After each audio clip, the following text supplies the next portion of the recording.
Have you ever taken a bite of a steaming hot xiaolongbao, the Chinese soup dumpling, and wondered how that soup gets inside the delicate wrapper? In this video, I'll unveil the mystery and show you step by step how to make these delectable soup dumplings from scratch. My name is Kim, founder and designer of Cooking Gifts @ Co. When you open the kit, you'll find our signature instruction packet along with a specialty dough roller, filling spatula, agar powder, parchment steamer liners, and a bamboo steamer. In addition, you'll need these kitchen staples: a fine mesh sieve or strainer, shallow pan approximately 9 by 13, a Ziploc style bag, a skillet or saute pan larger than 8 inches, parchment paper, and a clean kitchen towel or paper towel. The fundamentals of these intricate dumplings include 3 things. 1, a thin pliable dumpling dough, 2, a gelatized broth filling, and 3, a nice gentle steam.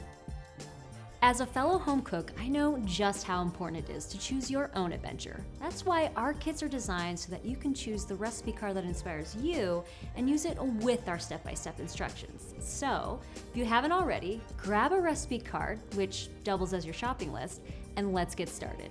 Today, I'm going to use our classic pork and shrimp recipe as the example, but follow the preparation instructions for whichever recipe card you chose. This can be a little bit of a long process, so to make it a little easier, the soup and filling can be prepared the day before and stored in the refrigerator for 24 hours.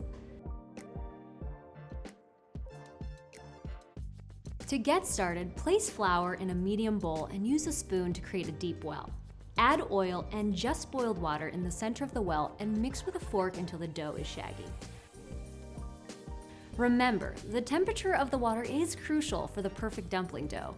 The boiling hot water partially cooks the dough and forms gluten better, resulting in a soft, stretchy, pliable dough that's strong enough to hold the filling without breaking. Continue to mix by hand inside the bowl until all the loose flour is pressed together into a ball. Transfer to a clean surface and knead for a full 5 minutes. The dough should be smooth and stretchy like a soft modeling clay. Once you've finished kneading, place the dough in a plastic bag and seal it up, making sure to push out all the excess air as you close the bag. Set aside and let the dough rest at room temperature for 1 hour before using. In the meantime, gather all the soup ingredients listed on your recipe card and add them to a pot. But be sure to hold off on adding the agar powder quite yet. Heat the soup and let it simmer, infusing all the flavors together. Once the soup is fully cooked, strain out any leftover bits and pieces. Now we can add the agar powder. Measure out 1 3/4 cups of the strained soup and return to the saucepan.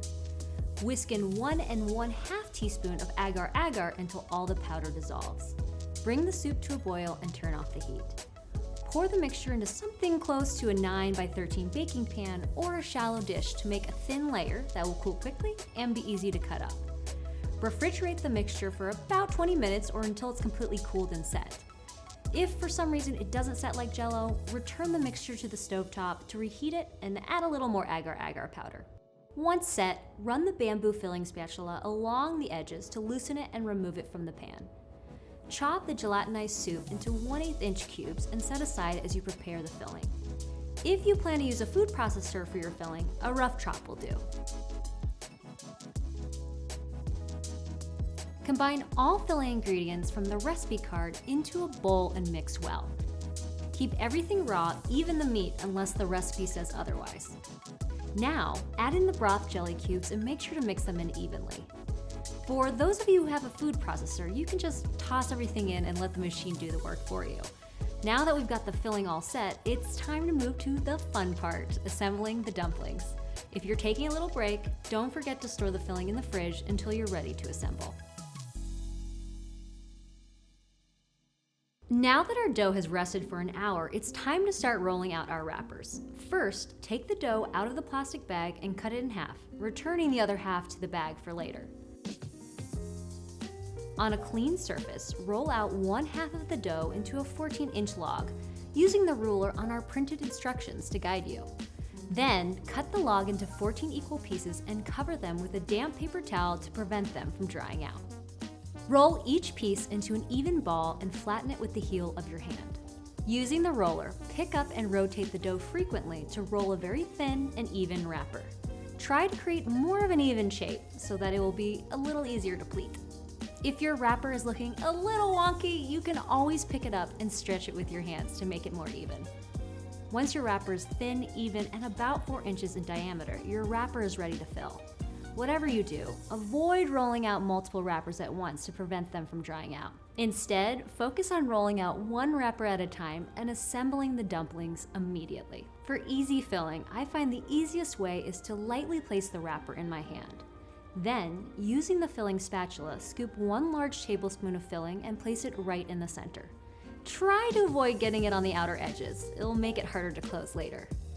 When it comes to pleating your dumplings, I recommend placing the wrapper on the countertop. To start, use your less dominant hand to pick up the edge and pull it towards the center.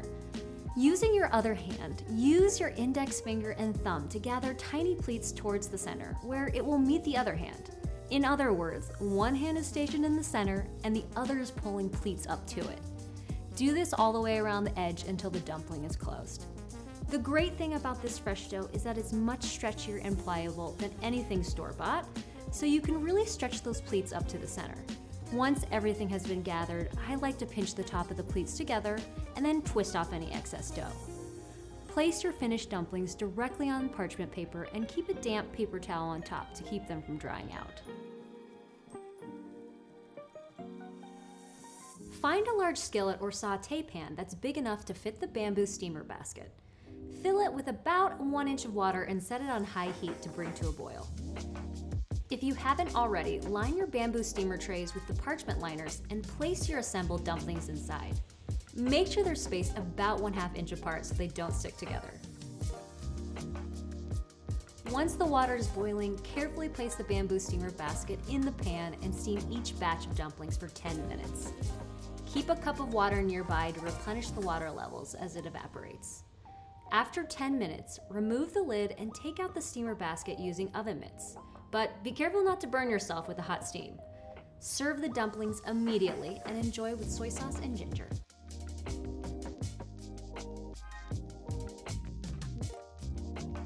If you have any questions, I'm here to help. Just drop them in the comments section below, and I'll get back to you as soon as possible. Also, I would love to see how your soup dumplings turned out, so if you have a few minutes, it would mean the world to me if you could share your experience through the link below. And as a special thank you, the first 100 reviewers will receive a special gift from me. Be sure to check out the details in the description.